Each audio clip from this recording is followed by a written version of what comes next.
आज की इस कहानी में आप सभी का स्वागत है। मेरा नाम सचिन है।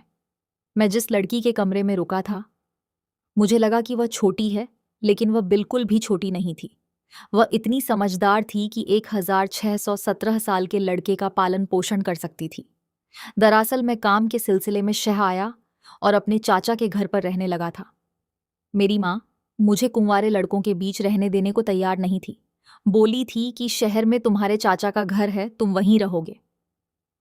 मुझे शहर में एक अच्छी तनख्वाह वाली नौकरी मिल गई थी। जब मैं अपने चाचा के घर पहुंचा तो मैं उनका घर देखा तो सोच में पड़ गया। चाचा के घर का दरवाज़ा इतना छोटा था कि मेरा बैग और मैं एक साथ अंदर नहीं जा सकते, क्योंकि अब मैं उस छोटे से घर में रहने वाला था। घर में किचन के अलावा एक बेडरूम और एक हॉल था, और वह भी बहुत छोटा था। हम गांव में एक बड़े घर में रहते थे। अब मैं काम के सिलसिले में शहर में अपने चाचा के यहाँ रहने आया था। चाचा के घर में चाचा, चाची और उनकी एक बेटी थी। चाचा गांव में सबको बोलते थे और कहते थे कि शहर में उनका बहुत बड़ा घर है। अब मैं सचमुच उनका बड़ा सा घर अपनी आंखों से देख रहा था। चाचा की बेटी अब 18 साल की हो गई थी। उसका नाम था, मुझे नहीं पता था कि 18 साल की अंजलि इतना कुछ जानती होगी। जब अंजलि मेरे लिए पानी का गिलास लेकर आई तो मैं उसे देखता ही रह गया, क्योंकि अंजलि जब 6 साल की थी तब मैं उससे मिला था, और अब वह 18 साल की हो चुकी है। अब वह और भी खूबसूरत लग रही थी। फिर मैं पानी पिया। इसके बाद चाची मेरे लिए नाश्ता बनाने लगी। चाचा भी मुझसे मिलकर खुश हुए। माँ ने उन्हें पहले ही बता दिया था कि सचिन शहर में तुम्हारे घर पर रहेगा। मैं अपने चाचा को उनके घर पर रहने के लिए प्रतिमाह 0,00 देने जा रहा था। इसलिए चाची और चाचा को मेरे रहने से कोई दिक्कत नहीं थी। दूसरी तरफ अगर मैं उनके घर फ्री में रह रहा होता तो चाची मुझे 2 दिन से ज्यादा रुकने नहीं देती। मेरी इतनी अच्छी सैलरी थी, लेकिन मेरी माँ कहती थी कि कुंवारे लड़कों के बीच रहकर तू बिगड़ जाएगा। इसीलिए मैं माँ के कहने पर अपने चाचा के घर पर रुक गया। जब अंजलि और मैं मिले तो अंजलि मेरी तरफ तरफ देख रही थी। चाचा के घर में एक कमरा अंजलि का था। चाचा चाची हॉल में सोते थे। मैंने चाचा से कहा कि मुझे अपना एक अलग कमरा चाहिए, क्योंकि कभी कभी मैं रात देर तक काम करता हूँ। फिर चाचा ने कहा, तुम अंजलि के कमरे को अपना कमरा समझो, क्योंकि तुम उसके साथ ही रहोगे। अंजलि 2 दिनों के लिए बाहर एडजस्ट करी और मैं 2 दिन तक अंजलि के कमरे में सोया। अगले दिन अंजलि अपने कमरे में वापस आ गई।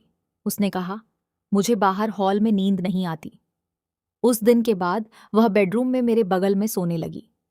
अंजलि दिखने में बहुत खूबसूरत थी और अब उसकी उम्र भी करीब आ रही थी। उस रात नींद में मैंने गलती से अंजलि के शरीर को छू लिया।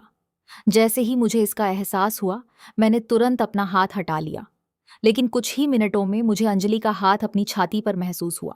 मुझे लगा कि उसने गलती से मेरी छाती को छू लिया है, लेकिन शायद मैं गलत था, क्योंकि दूसरे दिन भी मैंने अंजलि को अपने बहुत करीब आते देखा।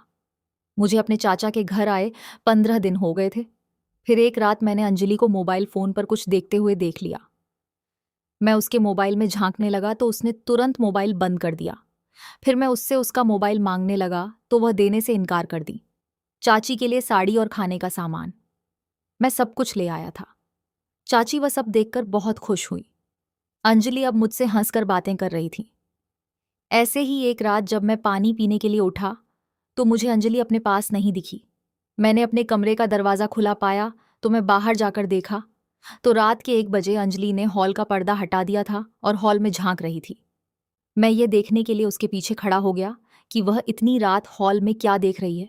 जैसे ही मैं उसके पीछे खड़ा हुआ, मेरी नज़रें हॉल में घूम गई। सामने का नज़ारा देखकर मैंने अंजलि को एक तरफ खींच लिया और उसका हाथ पकड़कर बेडरूम में ले गया। मैंने अंजलि से कहा, अंजलि, तुम ये क्या कर रही थी? वे तुम्हारे अपने माता पिता हैं। रात को मम्मी पापा के निजी समय में ताक झांक करना सही नहीं है।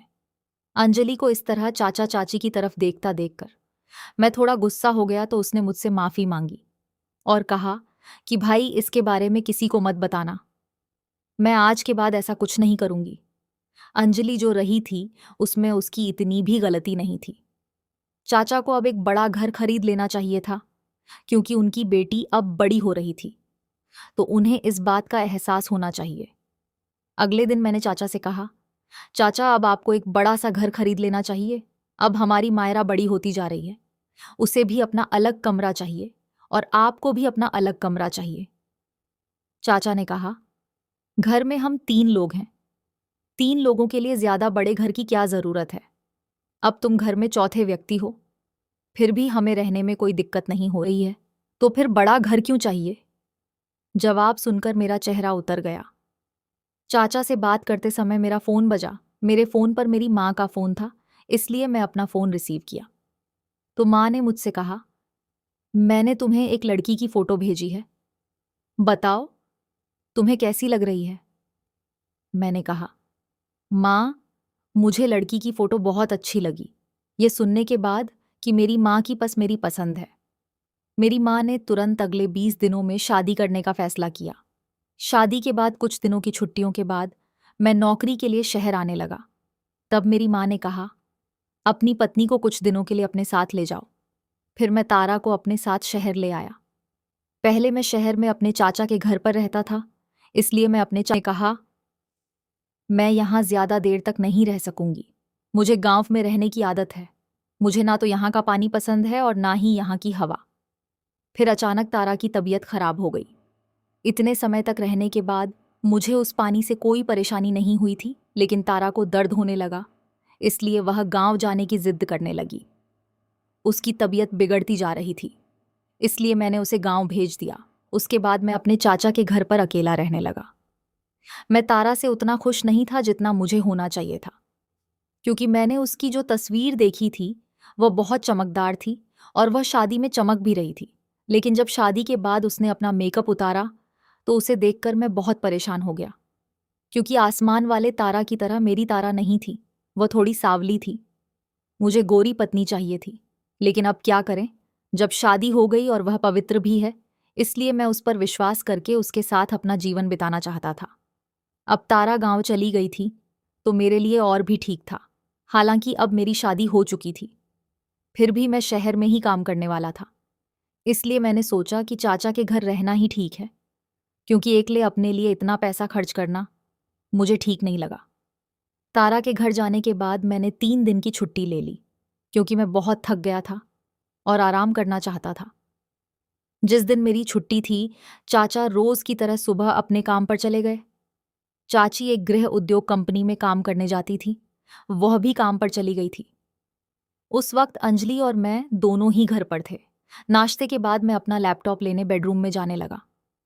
कमरे के दरवाजे पर हैंडल तक नहीं था, इसलिए बेडरूम का दरवाजा हमेशा थोड़ा खुला ही रहता था। और आज मैंने अंजलि को खुले दरवाजे की दरार से अपने कपड़े बदलते हुए देखा। अंजलि का गोरा प्यारा रूप देखकर मेरी आंखों में चमक आ गई।